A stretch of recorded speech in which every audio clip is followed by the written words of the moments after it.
आपका स्वागत है आपके मनपसंद कार्यक्रम में, जिसका करते हैं आप बड़ी बेसब्री से इंतज़ार। इस कार्यक्रम में न केवल दी जाती है आपको सही और सटीक जानकारी, करवाया जाता है प्यारे प्यारे गीतों से आपका मनोरंजन भी। जी हाँ श्रोताओ, हमारा जीवन एक सामाजिक जीवन में, समाज में हर व्यक्ति की अपनी भागीदारी होती है। हम सब मिलकर ही समाज का निर्माण करते हैं। जब भी हम कोई कार्य करने की सोचते हैं, अगर हमें किसी का साथ मिल जाए, किसी का सहारा मिल जाए, तो वो कार्य बड़ी आसानी से हो जाता है। कभी हम ये सोचते हैं, अपने मन में विचार लाते हैं, अकेले हम इस काम को कर लेंगे, लेकिन जब हम असफल हो जाते हैं तो थक कर बैठ जाते हैं।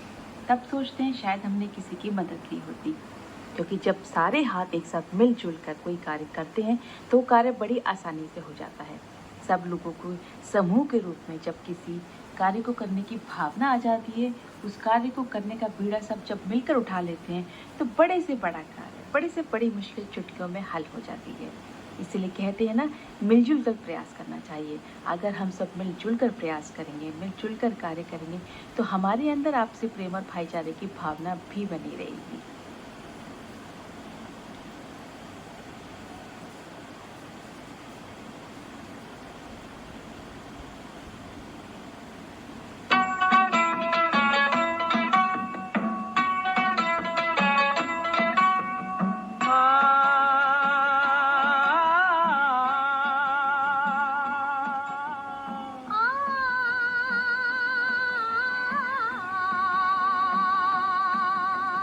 साथी हाथ बढ़ाना साथी रे, साथी हाथ बढ़ाना साथी रे, साथी हाथ बढ़ाना साथी रे, साथी हाथ बढ़ाना साथी रे, साथी हाथ बढ़ाना साथी रे, साथी हाथ बढ़ाना साथी रे, साथी हाथ बढ़ाना, साथी हाथ बढ़ाना। एक अकेला थक जाएगा, मिलकर बोझ उठाना। साथी हाथ बढ़ाना। प्रकार सुविधाएं प्रदान की जाती हैं कई सारे सवालों को लेकर। हमने बातचीत करी, हमारे साथ नमस्कार। मैं एमएल पाल, सहायक समाज मथुरा हूँ। सर ये बताइए, क्या श्रमिकों का भी वर्गीकरण होता है? अलग अलग प्रकार के श्रमिक होते हैं? देखिए, श्रमिकों का निश्चित रूप से वर्गीकरण होता है। कुछ श्रमिक कारखानों में काम करते हैं, दुकानों में काम करते हैं, वाणिज्यिक प्रतिष्ठानों में काम करते हैं। कुछ ऐसे श्रमिक होते हैं जो कंस्ट्रक्शन निर्माण श्रमिक के रूप में काम करते हैं। इस प्रकार से श्रमिकों का विभाजन है और श्रमिकों की श्रेणियों का भी विभाजन है। जैसे किसी इंडस्ट्री में कोई वर्कर काम करता है तो वहाँ पे 3 प्रकार के श्रमिक होते हैं। एक तो कुशल श्रमिक है, दूसरा अर्धकुशल है और तीसरा अकुशल श्रमिक। 3 प्रकार की श्रमिकों की श्रेणियाँ, तीनों की मजदूरी अलग अलग निर्धारित होती है, जो हर 6ठे महीने शासन द्वारा उनके जो डीए है, डीए का निर्धारण होता है। थोक मूल्य सूचकांक के आधार पर जैसे महंगाई भत्ते बढ़ते हैं, उस प्रकार से मजदूरों के भी महंगाई भत्ते बढ़ते हैं।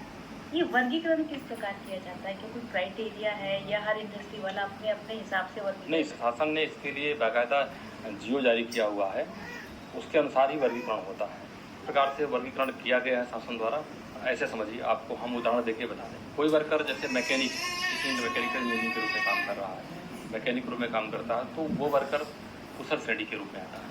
कोई कंप्यूटर ऑपरेटर है, कुशल श्रेणी के रूप में आता है। जैसे किसी पेट्रोल पंप पे कोई वर्कर काम करता है, पंप अटेंडेंट, तो ये अर्धकुशल के रूप में आते हैं, जिनको थोड़ा सा कम ज्ञान होता है। राग वर्कर जैसे होता है सामान्य वर्कर, जो प्रतिदिन काम करता है जाकर के, जिसको विशेष ज्ञान नहीं होता है। ऐसे वर्करों को, ऐसे श्रमिकों को की श्रेणी जो है वो अकुशल श्रेणी के रूप में आता है।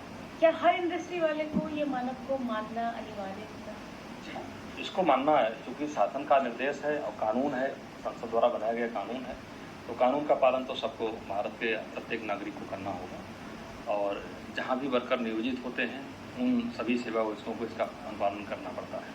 आपने बातचीत करी कानून की, क्या श्रमिकों के लिए कुछ अलग प्रकार के कानून बनाए जाते हैं? उसका पालन किस प्रकार करना जाता है? देखिए, श्रमिकों के लिए बहुत सारे कानून संसद द्वारा बनाए गए हैं, जिनका अनुपालन श्रम विभाग द्वारा कराया जाता है समय समय पर। जैसे किसी वर्कर को यदि शासन द्वारा निर्धारित न्यूनतम मजदूरी नहीं भुगतान किया जाता है, तो उनके लिए श्रमायुक्त उत्तर प्रदेश से अनुमति के उपरांत अगर कोई कंप्लेन आती है तो उसको श्रमायुक्त उत्तर प्रदेश साहब के यहाँ शिकायत को भेजा जाता है अनुमति के लिए, और अनुमति के उपरांत अगर वहाँ से अनुमति आ जाती है तो विधिवत उनको न्यूनतम वेतन अधिनियम 1948 का है, उक्त अधिनियम के अंतर्गत कार्रवाई होती है। अगर न्यूनतम वेतन से कम का भुगतान करता पाया जाता है तो उनको हमारे लेबर इन्फोर्समेंट ऑफिसर होते हैं, वो निश्चित टिप्पणियाँ जारी करते हैं। उनको 1 सप्ताह का टाइम दिया जाता है। अगर 1 सप्ताह के भीतर अनुपालन नहीं करते हैं उन पर फिर अनुवर्ती कार्रवाई होती है। उसके लिए जो वेतन के अंतर्गत धनराशि है उसके लिए मुकदमे लगते हैं। फिर मुकदमे में अगर वो भुगतान कर देते हैं तो ठीक है, अदरवाइज फिर उनके खिलाफ रिकवरी जारी की जाती है। रिकवरी जारी करके वर्कर को भुगतान कराया जाता है। इसी प्रकार से किसी के पेमेंट का भुगतान, मान लिया मिनिमम वेजेस मिल रहा है, ठीक है, एक विषय तो मिनिमम वेजेस नहीं मिलता, दूसरा विषय है कि मिनिमम वेजेस मिल भी रहा है तो लोग कई बार काम कराने के बाद भुगतान नहीं करते हैं वर्कर का। ये सबसे बड़ी आपके समझ में ये समस्या आती होगी, तो बहुत बड़ी समस्या है ये। छोटे शहरों में विशेष रूप से ये समस्या बहुत विकराल रूप धारण करती है। हम तो रोज़ बैठते हैं, हमारे पास रोज़ समस्या आती है, वार्ता करा कर उनका भुगतान करा देते हैं। अगर भुगतान नहीं कराता, कोई आदमी वार्ता के बाद भी भुगतान नहीं कराता है, तो ऐसी स्थिति में फिर उनको पेमेंट ऑफ वेजेस एक्ट के अंतर्गत इनको वाद दायर करना होता है वर्कर को, फिर उसकी सुनवाई करने के बाद उनको भुगतान कराया जाता है। ये न्यूनतम मजदूरी कौन निर्धारित करता है और क्या ये नियम मानना सभी के लिए अनिवार्य है? कई बार ऐसा होता है कि वेतन रोक दिया जाता है, उनको वेतन भी मनमाने ढंग से दिया जाता है, बोनस की सुविधा नहीं दी जाती। क्या श्रमिकों के लिए बोनस की सुविधा है? जहाँ तक आपने पूछा न्यूनतम दूरी का निर्धारण कौन करता है, दूरी का निर्धारण शासन द्वारा समय समय पर हर 6 महीने किया जाता है।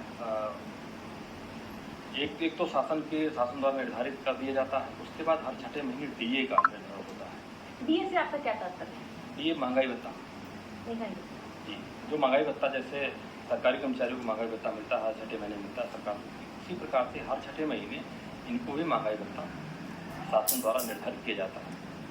उसके बाद इनको भुगतान करना सभी सेवा योजनाओं की भुगतान करने की जिम्मेदारी होती है। अगर भुगतान नहीं किया जाता है तो उनके खिलाफ कार्रवाई होती है। वेतन और बोनस के बारे में जानकारी क्या श्रमिकों के लिए? श्रमिकों ने, किसी श्रमिक ने अगर गत वर्ष में, पिछले वित्तीय वर्ष में कम से कम 30 दिन अगर काम किया हो तो बोनस भुगतान अधिनियम 1965 के तहत उसको भुगतान करने का, बोनस प्राप्त करने का अधिकारी होता है।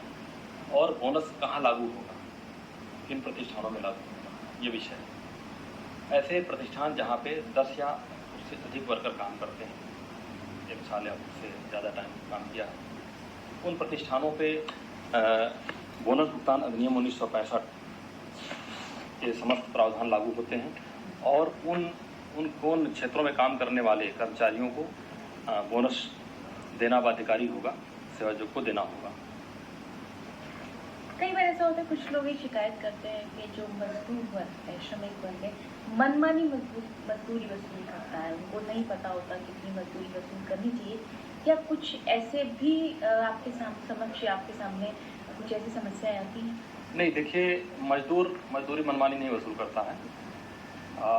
बार्गेनिंग की क्षमता, जैसे आपने देखा हो किसी वस्तु की अगर मांग ज़्यादा बढ़ गई तो निश्चित रूप से कीमत बढ़ जाती है। कोई स्किल्ड वर्कर है, जैसे राजमिस्त्री है, आप देखिए राजमिस्त्री को जो मिनिमम वेजेज है वो कम है, लेकिन कोई राजमिस्त्री आपको 600, 700, 500 रुपये के नीचे काम नहीं करता है। तो चूँकि जो स्किल्ड जिसके पास है वो वर्कर ही बार्गेन कर लेता है, वो शासन द्वारा निर्धारित मजदूरी से उसको ज़्यादा देना होता है, क्योंकि हमें काम कराना है तो फिर उसके हिसाब से मजदूरी देनी होगी। लेकिन ज़्यादा दे सकते हैं। न्यूनतम मजदूरी का मतलब ये है कि उसका जीवन निर्वाह जिससे हो जाए, ऐसी न्यूनतम मजदूरी के भुगतान से कोई वंचित नहीं कर सकता अपने वर्ग।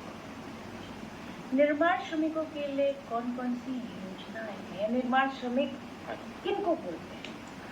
देखिए, निर्माण श्रमिक जैसा कि निर्माण शब्द से ही प्रकट होता है कि निर्माण है क्या।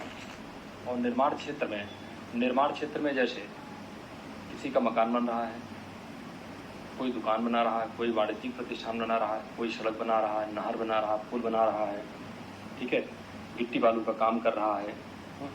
इस प्रकार से काम करने वाले राजमिस्त्री, बेलदार, प्लम्बर और वेल्डर, कारपेंटर, इलेक्ट्रीशियन, उसमें काम करने वाला हर प्रकार का व्यक्ति उसको कंस्ट्रक्शन वर्कर, निर्माण श्रमिक के रूप में जाना जाता है। और आपको बता दें कि इन श्रमिकों के लिए उत्तर प्रदेश सरकार द्वारा उत्तर प्रदेश भवन एवं अन्य सन्निर्माण कर्मकार कल्याण बोर्ड का गठन किया गया है, जिसके तहत इन श्रमिकों का पंजीयन कराया जाता है। जब बोर्ड के मेंबर हो जाते हैं, पंजीयन के बाद बोर्ड के मेंबर हो जाते हैं, जो श्रमिक निर्माण श्रमिक बोर्ड के मेंबर होते हैं उनके लिए बहुत सारी कल्याणकारी योजनाएं संचालित हैं। हमारे स्टेट गवर्नमेंट द्वारा, बोर्ड द्वारा बहुत सारी योजनाएं संचालित होती हैं। जैसे उदाहरण के रूप में बता दें आप, मातृत्व शिशु एवं बालिका मदद योजना। शब्द से ही प्रकट होता है कि मातृत्व शिशु क्या है, कौन सी योजना है। जैसे माताएं बहनें जब गर्भवती होती हैं तो ऐसा महसूस किया जाता है कि उस अवधि में काम करने में अक्षम होंगे। जो निर्माण श्रमिक है, अगर काम नहीं करेगा तो निश्चित रूप से उनके घर में अगले दिन चूल्हा नहीं गिरेगा। फिर क्या हो, तो उसके कल्याण के लिए कोई महिला अगर कार्यरत है, खुद काम करती हैं, उनके लिए बच्चा पैदा होने के बाद उनको 3 महीने की सैलरी दी, जो न्यूनतम मजदूरी है, और न्यूनतम मजदूरी